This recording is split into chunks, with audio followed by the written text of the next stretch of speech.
আসসালামু আলাইকুম। আমার চ্যানেলে আপনাদের সকলকে স্বাগত।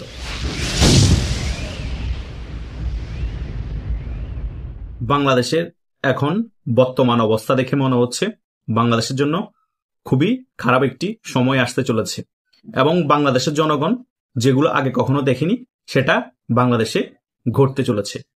কেন বলছি তার পিছনে অনেক বড় কারণ আছে। প্রথমত, গতকালকে একটি নিউজ ভাইরাল হয়েছে। অনেকেই বলছে গুজব, অনেকেই বলছে সত্য। গতকালকে নাকি পাকিস্তানের মধ্যে পিটিআইর সভাপতি সাবেক প্রধানমন্ত্রী ইমরান খানকে জেলের ভিতর হত্যা করেছে পাকিস্তানি পুলিশরা। সেখানে তার 3 বোন দেখা করতে গিয়েছিল ইমরান খানকে, কিন্তু দেখা করতে দেয়নি, বরং তার 3 বোনকে আটক করে ফেলেছে পাকিস্তানি পুলিশ। কেন ওই কথা বলছি তার পিছনে অনেক রহস্য আছে। প্রথম রহস্য হচ্ছে পাকিস্তানের মধ্যে বিরোধী যে শক্তিটা আছে সেই শক্তিটাকে এখন চিরতরে একেবারে কবর রচনা করে দেওয়ার চেষ্টা চলছে পাকিস্তানি সেনাবাহিনী এবং শাহবাজ শরীফের সিন্ডিকেট এবং আমেরিকা মিলে। এটা করে ফেলতে পারলে এরপরে হাত দিবে বাংলাদেশে। বাংলাদেশে পাকিস্তানপন্থী যে শক্তিটা আছে সেই শক্তির উত্থান কিন্তু অলরেডি শুরু হয়ে গিয়েছে আওয়ামী লীগ সরকার পতনের পরে। এখন তারা চাচ্ছে বাংলাদেশের মধ্যে মুক্তিযুদ্ধের বিরোধী শক্তিকে একেবারে চাঙ্গা করে ফেলতে এবং স্বাধীনতার পক্ষের শক্তি যারা আছে তাদেরকে একেবারে শুয়ে দিতে। সেজন্য দরকার হলে বাংলাদেশে আরেকটি গৃহযুদ্ধ লাগাবে পাকিস্তান। সেদিকেই কিন্তু আগাচ্ছে এই জামাত ইসলামীর যারা এখন আমির আছে তারা তারা তাদের বক্তব্যের মধ্যেই ক্লিয়ার করে দিচ্ছে বাংলাদেশের মধ্যে নিজামি হচ্ছে অনেক বড় কিছু এবং গোলাম আজম ছিল বাংলাদেশের অনেক বড় কিছু। গোলাম আজম মানেই হচ্ছে বাংলাদেশ, নিজামি মানেই হচ্ছে বাংলাদেশ, আলী মোজাহিদ মানেই হচ্ছে বাংলাদেশ। চট্টগ্রামের শাহজাহান চৌধুরী এসব বক্তব্য অনেকদিন যাবত দিয়ে আসছে। শেখ মুজিব বাংলাদেশের কিছু না, শেখ মুজিব মুক্তিযুদ্ধ করেনি, বাংলাদেশে আবার কিসের মুক্তিযুদ্ধ হয়েছে। তারা এখন বাংলাদেশকে পাকিস্তান করে ফেলার চেষ্টা চালাবে। সে কারণে তাদের আগামীতে একটি কাজ করতে হবে, সেটা হচ্ছে ভারতের সাথে বাংলাদেশের একটি ছোট স্কেলে যুদ্ধ লাগাতে হবে।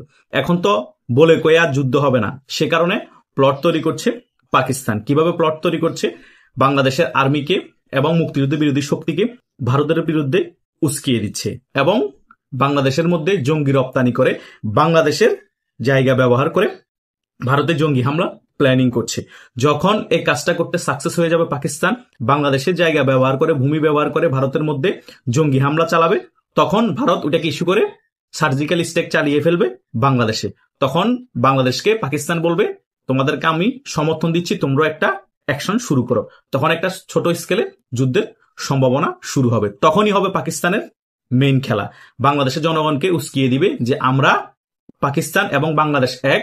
এই ভারতীয় ষড়যন্ত্র করে বাংলাদেশ এবং পাকিস্তানকে আলাদা করেছিল। এখন আমরা আবার একত্রিত হয়ে ভারতের সাথে যুদ্ধ করব। এটাই তাদের মেইন প্ল্যানিং। অলরেডি কিন্তু ডক্টর ইউনূসকে কনভিন্স করে ফেলেছে। ডক্টর ইউনূসও কিন্তু ভারতের সাথে ডাইরেক্ট এন্ট্রি হয়ে সকল কাজ করছে। ভারত থেকে এখন চাল আমদানি করছে না, সিঙ্গাপুর থেকে চাউল আমদানি করছে। ভারতের সাথে সম্পর্ক দিনকে দিন খারাপ করে ফেলছে ডক্টর ইউনূস। ডক্টর ইউনূসের কথা হচ্ছে আমি আর বাঁচবো কতদিন, বাঁচার আগে একটা খেলা খেলে যায় ভারতের সাথে। সে কারণে পাকিস্তানের সাথে দিনকে দিন ভালো সম্পর্ক করছে। এদিক দিয়ে সাপোর্ট পাচ্ছে ওয়াকারুজ্জামানের কাছ থেকেও, বিএনপির কাছ থেকেও, এবং জামাত ইসলামী তো সম্পূর্ণরূপে সাপোর্ট দিচ্ছে ডক্টর ইউনূসকে। কিন্তু এটা ভুলে গিয়েছে বাংলাদেশে আরো 50% মানুষ বসবাস করে। বাংলাদেশে আরো 50% মানুষ বাংলাদেশ আওয়ামী লীগকে ভালোবাসে। 70 থেকে 80% মানুষ বাংলাদেশে মুক্তিযুদ্ধের সপক্ষের শক্তি। ওদেরকে বাদ দিয়ে আপনি পাকিস্তানের সাথে আতত করে ভারতের সাথে যুদ্ধ করবেন, বাংলাদেশের মধ্যে গৃহযুদ্ধ লাগিয়ে দিবেন এবং বাংলাদেশের সকল কিছু অর্থনীতি ধ্বংস করে দিবেন। বাংলাদেশের 70 থেকে 80% মুক্তিযুদ্ধের সপক্ষের মানুষ কি চুপচাপ বসে থাকবে? আপনারা যদি গৃহযুদ্ধ বাংলাদেশে লাগিয়েও দেন, মনে হয় আপনারা টিকবেন? মুক্তিযুদ্ধের সপক্ষের শক্তিদেরকে কি ভারত অস্ত্র দিবে না? পাকিস্তান যদি রাজাকারদের নাতিপুতিদেরকে অস্ত্র দেয়, পাকিস্তান যদি মুক্তিযুদ্ধ বিরোধীদেরকে অস্ত্র দেয়, তাহলে ভারতও মুক্তিযুদ্ধের সপক্ষে শক্তি যারা আছে তাদেরকে অস্ত্র দিবে।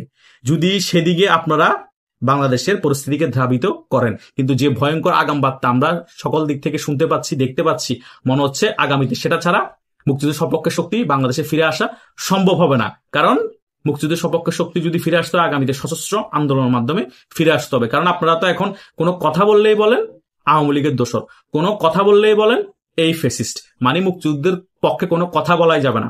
মুক্তিযোদ্ধাদেরকে শুধু অপমান করতে হবে, মুক্তিযুদ্ধের যত সিম্বল আছে সকল কিছু ভেঙে ফেলতে হবে এবং মুক্তিযুদ্ধদেরকে নিয়ে যারা কথা বলবে তারাই হচ্ছে বাংলাদেশে মেইন আওয়ামী লীগের দোসর। এখন সাংবাদিকদেরকে ট্যাগ লাগানো হচ্ছে আওয়ামী লীগের দোসর।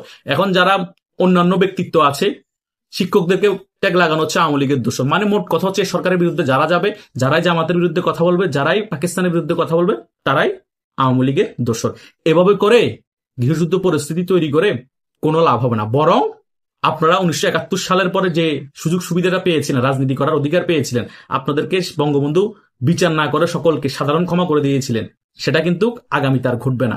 চিরতরে বাংলাদেশে আপনাদের সমাধি হয়ে যাবে এই সকল বিষয়ের কারণে। আপনারা এটা ভালো করেই জানেন, সে কারণে বাংলাদেশে একটা গৃহযুদ্ধ লাগাতে চাচ্ছেন। আর বাংলাদেশে গৃহযুদ্ধ লাগাতে না পারলেও ভারতের সাথে একটা যুদ্ধ লাগিয়ে আপনারা মুক্তিযুদ্ধ সাজতে চাচ্ছেন। কারণ 1971 সালে আপনারা যেভাবে হেরেছেন, এখন আপনাদেরকে সবাই রাজাকার বলে, সেটা এখন সহ্য করতে পারছেন না। এখন ভারতের সাথে একটা যুদ্ধ করে মুক্তিযুদ্ধদেরকে বানিয়ে দিয়ে যাচ্ছেন রাজাকার, আপনারা হয়ে যেতে যাচ্ছেন মুক্তিযোদ্ধা, এবং পাকিস্তানের সাথে আপনারা একত্রিত হয়ে একটা দেশ গঠন করতে যাচ্ছেন আবার আগের মতো। ভাই, এগুলো কখনো সম্ভব না। পাকিস্তান নিজেরাই খাইতে পায় না। পাকিস্তানের নিজেদের অনেক প্রদেশ স্বাধীনতা অর্জনের জন্য বসে আছে, আর বাংলাদেশ তো দূর কি বাত, কথা বুঝেন নাই। বাংলাদেশকে যদি ভারত চাইতো 1971 সালের পরে বাংলাদেশের সকল কিছুই ভারত দখল করে ফেলতে পারতো এবং অঙ্গরাজ্য বানিয়ে ফেলতে পারতো ভারত কিন্তু সেটা করেনি, এখনো সেটা করতে চাচ্ছে না। ভারত চাচ্ছে এটা একটা ছোট দেশ, আমাদের পেটের ভিতরে আছে, আমরা ডমিনেট করে রাখি, আমাদের আয়ত্তের ভিতরে থাকুক, যাতে বহির কোন দেশ এখানে ছড়ি ঘুরাতে না পারে, আমাদের উপরে কথা বলতে না পারে। সেটাই শুধু ভারতের চাওয়া পাওয়া। বড় ভাই হিসেবে তো ছোট ভাইকে শাসন করবেই, তার মানে যে ভারত সকল কিছু বাংলাদেশ থেকে নিয়ে যাচ্ছে, খেয়ে ফেলেছে, বেঁচে দিয়েছে আওয়ামী লীগ সরকার, সম্পূর্ণরূপে ভুল ছিল। তাই এখন বিএনপি বলেন, ডক্টর গং বলেন, এই জামাত ইসলামী বলেন, মুক্তিযুদ্ধের বিরুদ্ধে শক্তি যারা আছে তারা যে ট্র্যাকে যাচ্ছে, সেটা কিন্তু খুবই ভয়াবহ পরিস্থিতির দিকে নিয়ে যাচ্ছে বাংলাদেশকে। আগামীতে কি ভয়াবহ পরিস্থিতি হবে বাংলাদেশের কল্পনা করতে পারবেন না। এখন আরেকটা ভয়াবহ সিদ্ধান্ত নিয়েছে, আওয়ামী লীগকে ছাড়া আগামীতে নির্বাচন করে ফেলতেছে এই ডক্টর সরকার। এবং জাতীয় পার্টিও কিন্তু নির্বাচন আসতে চেয়েছিল, কিন্তু জাতীয় পার্টিও কমনওয়েলথের মহাসচিবকে ক্লিয়ার করে বলে দিয়েছে আওয়ামী লীগ ছাড়া আমরা নির্বাচনে যাব না। এটাই হচ্ছে মেইন ডিসিশন। কারণ বাংলাদেশে 60 থেকে 70% মানুষ মুক্তিযুদ্ধ সপক্ষ শক্তি, 50 থেকে 60% মানুষ জাতীয় পার্টি এবং আওয়ামী লীগ করে। তাদেরকে ছাড়া কিভাবে নির্বাচন করে একটু আমরাও দেখি না কত পার্সেন্ট ভোট পড়ে। সত্যিকার অর্থে 10 থেকে 15% বা 20 থেকে 25% বেশি ভোট পড়বে না আওয়ামী লীগ এবং জাতীয় পার্টি যদি নির্বাচনে না যায়। তারপর তারা বাড়িয়ে দেখার চেষ্টা করবে। এখন বিএনপিও নিরুপায়, 19 বছর ক্ষমতার বাইরে। এখন আওয়ামী লীগ ছাড়া নির্বাচন করে যদি 200 আসনের উপরে পেয়ে যায়, তাহলে তারা অনেকদিন ক্ষমতায় থাকতে পারবে। 10-15 বছর আওয়ামী লীগের মধ্যে স্ট্রিম রোলার চালিয়ে বা ফেসিস্ট হয়ে লাভ কি? যে লাও সেই কদু। তাই বাংলাদেশটাকে একেবারেই ধ্বংসের পাই, তারা একেবারেই ধ্বংসের দিকে নিয়ে যাচ্ছে এই ডক্টর সরকার, পাকিস্তান সিন্ডিকেট এবং এই ওয়াকারুজ্জামান সেনাবাহিনীর প্রধান মিলে। দুঃখই বাংলাদেশের আগামীর ভবিষ্যৎ দেখে, কারণ আগামীর প্রজন্ম একেবারেই ধ্বংসের পথে। আগামীর প্রজন্ম একটি অন্ধকারচ্ছন্ন বাংলাদেশ দেখতে যাচ্ছে। আশা করছি সকল বিষয় বুঝতে পেরেছেন। আপনাদের যদি কোনো মতামত থাকে কমেন্ট করে জানাতে পারেন। ধন্যবাদ সকলকে।